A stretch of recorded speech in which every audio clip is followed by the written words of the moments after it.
তুহিনা তার শ্বশুরবাড়ির সবাইকে সবজি পরোটা বানিয়ে খেতে দেয়, আর সেই সবজি পরোটা দেখে বাড়ির সকলেই মুখ বিকৃত করতে শুরু করে। বৌমা, তুমি আবার আমাদেরকে সবজি পরোটা দিয়েছো? না, আমি কোনোভাবে এই সবজির পরোটা খাবো না। আর তুমি এই পরোটা নন্দিনীর সামনে থেকে আগে সরিয়ে রাখো, তা না হলে কিন্তু নন্দিনী তোমাকে হাজারো কথা শুনিয়ে দেবে, আমি আগেই বলে দিচ্ছি। সে কি মা, আমি তো আজকে সবার জন্য সবজির পরোটাই বানিয়েছি, এছাড়া আমি তো আর অন্য কোনো খাবার রান্না করিনি। তাছাড়া আমি এখন আর অন্য কোনো খাবার রান্না করতে পারবো না, আমাকে তো দুপুরের খাবারও রান্না করতে হবে। আর এখন যদি নন্দিনী আমাকে এটা সেটা অর্ডার করে, তাহলে আমি নন্দিনীকে নিজেই রান্না করে নিতে বলবো, কারণ অত কিছু রান্না করার মতো আমার কাছে সময় নেই। কি বলছোটা কি বৌদি, এতগুলো সবজির পরোটা বানানোর মতো তোমার কাছে সময় আছে, আর আমাকে সামান্য একটু ম্যাগি কিংবা পাস্তা বানিয়ে দেওয়ার তোমার কাছে সময় নেই? আচ্ছা, তুমি তো আমাদেরকে রুটি আর চিকেনের তরকারি বানিয়ে দিতে পারতে। মা তো চিকেন খেতে পছন্দ করে, দাদা আর আমিও চিকেন খেতে পছন্দ করি। আর তা না হলে তুমি তো বরং চিকেন পরোটাও বানাতে পারতে। প্রত্যেকদিন এরকম সবজির পরোটা বানানোর কি মানে হয়?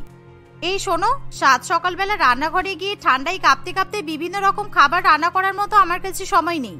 আমাকে দুপুরের খাবারও রান্না করতে হবে। তার উপর এখন যদি তোমাদের সবার জন্য আলাদা আলাদা জল খাবার রান্না করি, তাহলে তো দুপুরের খাবারটা রান্না করতে দেরি হবে। শুধু রান্না বান্না নয়, বাড়ির আরো অনেক কাজ আছে, সবই আমাকে করতে হয়। আর তুমি তো এই শীতকালে বেলা 11টা পর্যন্ত ঘুমাও, তাহলে তুমি জানবে কিভাবে যে আমাকে কতটা কষ্ট করতে হয়?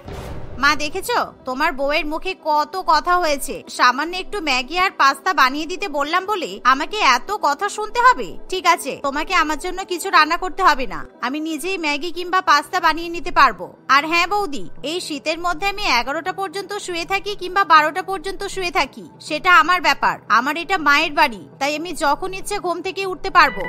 এই বলে নন্দিনী রাগে রান্নাঘরে চলে যায় আর নিজের জন্য ম্যাগি এবং পাস্তা বানাতে শুরু করে। আর এভাবে নিজের বানানো জলখাবার খেয়ে সে কলেজে চলে যায়। আর অন্যদিকে তন্ময় এবং তার মা তুহিনার দিকে তাকিয়ে থাকে, কারণ তারাও মোটে সবজি পরোটা খেতে ভালোবাসে না। কি ব্যাপার, তোমরা আবার আমার মুখের দিকে তাকিয়ে বসে আছো কেন? তন্ময়, তুমি তো সবজির পরোটা প্রত্যেক দিনই খেয়ে নাও, তাহলে আজকে আবার তোমার ঢং হচ্ছে নাকি? আজকে মনে হচ্ছে তোমার অফিসে যাওয়ার তাড়া নেই। প্রত্যেক দিন তো আমাকে তাড়া দাও, এখন খাবার প্লেট নিয়ে বসে আছো কেন? তাড়াতাড়ি খেয়ে অফিসে চলে যাও। এই সবজি পরোটা ছাড়া আমি কিন্তু অন্য কিছু রান্না করিনি। আর তোমার বোনকে দেখলে তো, নিজের মতো ম্যাগি আর পাস্তা বানিয়ে খেয়ে চলে গেল, তোমাদেরকে তো একটু দিতে পারতো। তুহিনা, তুমি বরং এই সবজির পরোটাটা রেখে দাও, তোমার তো সবজি পরোটা খেতে ভালো লাগে তাই না? তুমি খেয়ে নিও, আমি বরং বাইরে থেকে খেয়ে নেবো কিছু। আর তাছাড়া বাইরের খাবারই তো আমি কিছুদিন থেকে হলো খাচ্ছি, তোমার হাতে সবজি পরোটা আমার এমনি আর ভালো লাগছে না, তাই আমি সবজি পরোটা খাবো না, তুমি খেয়ে নিও, কেমন? এ কি বলছিস রে খোকা, তুই বাইরের খাবার খাচ্ছিস? এতদিন ধরে শীতের মধ্যে আমি তো রান্নাঘরে যেতেই পারছিলাম না, তাই আমাকেও সবজি পরোটা খেতে হচ্ছিল। আমি যদি রান্নাঘরে যেতাম, তাহলে আমি নিজের খাবার নিজেই রান্না করে ফেলতে পারতাম, আর তোকেও বাইরে থেকে খাবার নিয়ে আসার কথা বলতাম না। শাশুড়ি মা এবং স্বামীর মুখে এমন কথা শুনি তুহিনা ভীষণই অবাক হয়। আসলে প্রত্যেকদিন তুহিনা তার পরিবারকে সবজি পরোটা খেতে দেওয়ায় বাড়ির সকলে একেবারে বিরক্ত হয়ে ওঠে, যার ফলে বাধ্য হয়ে তন্ময় বাইরে থেকে খাবার নিয়ে এসে খেতে শুরু করে। এভাবে দেখতে দেখতে কিছুদিন কাটে। একদিন, আরে বৌমা, কোথায় গেলে? এদিকে এসো, দেখো কে এসেছে, আমার ছোট বোন। আরে আয় আয়, ভেতরে আয়, কতদিন পর তোর সঙ্গে দেখা হলো। আজকে তুই এসেছিস বলে আমার বৌমা মনে হচ্ছে অনেক ভালো ভালো খাবার রান্না করবে। এতদিন পর আমিও বাড়ির খাবার খেতে পারবো। কি ব্যাপার দিদি, তুমি এসব কি বলছো? তুমি তো বাড়িতেই থাকো, আর বাড়িতে থেকেও তুমি বাড়ির খাবার খাও না, এতদিন পর বাড়ির খাবার খাবে বলছো? তোমার বৌমা কি রান্না বান্না করে না? আমি তো শুনেছিলাম বৌমা নাকি গ্রামের মেয়ে, আর বৌমা শাকসবজি খেতে খুবই পছন্দ করে, তাই প্রত্যেকদিন শাকসবজি দিয়ে ভালো ভালো তরকারি রান্না করে। আর বলিস না, এই শাকসবজি তো আমাদের বাড়িতে কেউ খায় না, এমনকি আমারও খেতে ভালো লাগে না। শাকসবজি দেখলেই আমার গায়ে জ্বর আসে। কিন্তু আমার বৌমা প্রত্যেক দিন সকালে, দুপুরে, রাতে সবজি দিয়ে পরোটা বানিয়ে আমাদেরকে খেতে দেয়, যেটা আমাদের একদমই ভালো লাগে না। কিন্তু তুই যখন আজকে আমাদের বাড়িতে এসেছিস, মনে হচ্ছে বৌমা আজকে নিশ্চয়ই ভালো ভালো মাছ মাংস রান্না করবে। আমি বরং আগেই বৌমাকে গিয়ে বলে দিই আজকে যেন তোর জন্য মাছ মাংস রান্না করি। হ্যাঁ হ্যাঁ, সেটাই বল, তা না হলে আমিও কিন্তু সবজির পরোটা খাই না। সবজি খাই ঠিকই, সবজির তরকারি খেতে আমার ভালো লাগে, কিন্তু সবজির পরোটা আমার পছন্দ নয়। আর তুই যেন আমার জন্য চিকেন কিনতে ভুলিস না, তুই তো জানিস আমি চিকেন খেতে কতটা পছন্দ করি। হ্যাঁ হ্যাঁ, জানি রে জানি, তুই চিকেন খেতে খুব ভালোবাসিস। তাহলে আমি বাইরে থেকে চিকেন কিনে নিয়ে আসবো, আর তোর জন্য চিকেনের pakora, chilli chicken, chicken fry, barbecue এগুলো বানাতে বলবো, কেমন? এমন সময় সেখানে নন্দিনী এবং তুহিনা দুজনই চলে আসে। আরে ছোট মাসি যে, কেমন আছো তুমি? কতদিন পর তোমাকে দেখলাম। তোমাকে দেখে কিন্তু আমরা সবাই খুব খুশি হয়েছি। বৌদি, চিনতে পারছো? আমার ছোট মাসি এসেছে। আজকে কিন্তু ভালো ভালো খাবার রান্না করতে হবে। আর মাসি চিকেন খেতে খুব পছন্দ করে। আর তুমি কিন্তু আবার মাসিকে যেন সবজি পরোটা বানিয়ে খাইও না।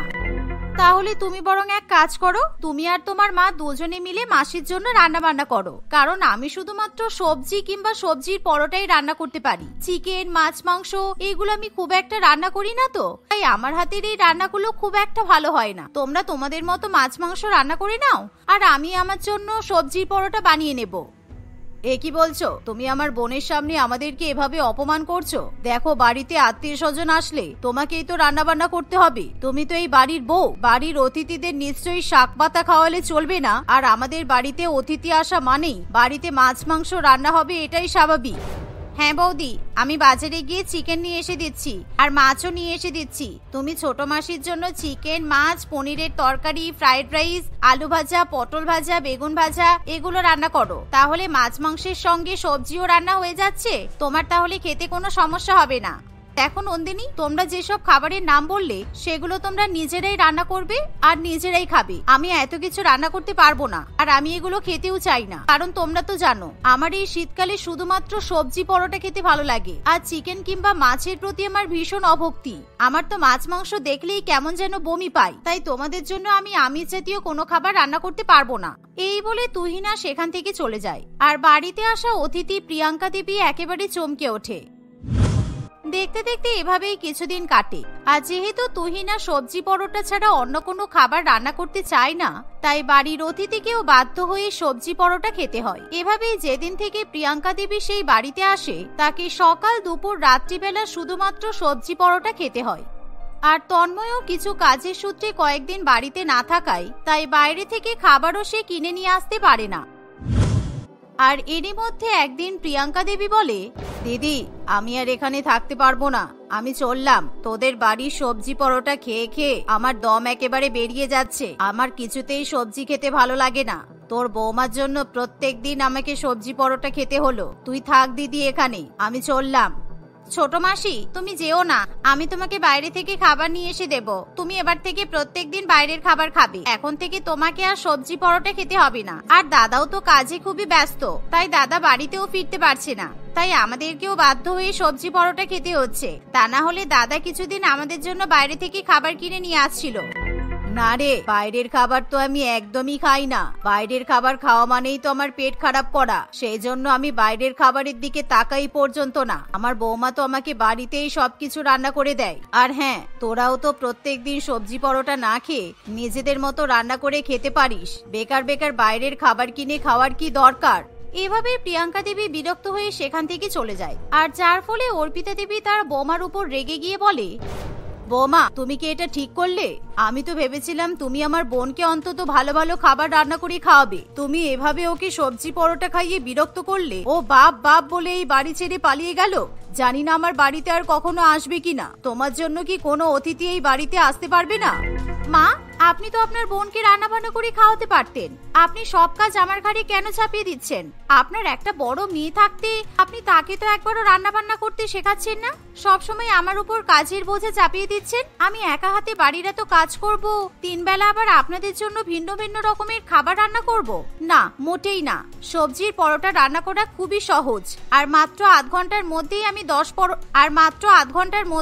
10-15টা পরোটা বানিয়ে ফেলতে পারি। তাই আমার কাছে এই শীতকালে সবজি পরোটা রান্না করা ছাড়া অন্য কোনো খাবার রান্না করা সম্ভব নয়।